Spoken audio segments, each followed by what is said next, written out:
नहमदुहु व नसल्ली अला रसूलिहिल करीम। पारा नंबर 27 सूरह रहमान में इरशाद रब्बानी फीमा फाकियतुम व नखलुम व रुमान, कि इन जन्नतों में मेवे और खजूर और अनार हैं।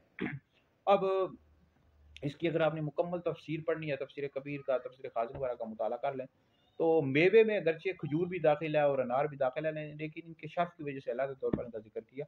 तो इन जन्नतों में मेवे भी हैं, खजूर और अनार हैं।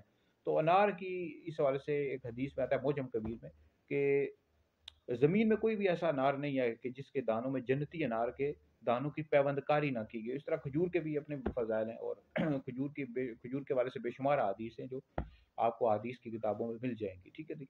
तो बहरहाल फ़बिअय्यि आलाइ रब्बिकुमा तुकज़्ज़िबान, तो तुम अपने रब की कौन कौन सी नेमतों को जुटलाओगे। तो अल्लाह रब्बुल इज़्ज़त हमें अपने हबीब अलैहिस्सलाम के सदक़े जन्नत अता करे। जन्नत की दुआ मांगनी चाहिए, बहुत ही आला नेमत है जी।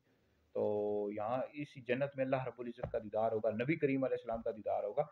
तो जन्नत हर मुसलमान को इसकी दुआ करनी चाहिए। एक जन्नत है, दूसरी तरफ दोज़ख है, तो दोज़ख से हर मुसलमान को पनाह मांगनी चाहिए। तो बहरहाल यह है कि इस हवाले से सूरह रहमान का हर मुसलमान को चाहिए मुताला करें, यानी तर्जमे और तफसीर के साथ इसका मुताला करें। तफसीर कबीर, तफसीर खाज़िन, तफसीर रूहुल मानी, जितनी भी तफासिर हैं उनका मुताला करना चाहिए, और उससे आपको पता लगेगा कि सूरह रहमान में क्या क्या अल्लाह रब्बुल इज़्ज़त ने नेमतें अता की हैं जो मुसलमानों को जन्नत में मिलेंगी। तो वीडियो सुने, दीगर लोगों तक पहुँचे, आप लोगों के लिए बहुत बड़ा सदका जारी है।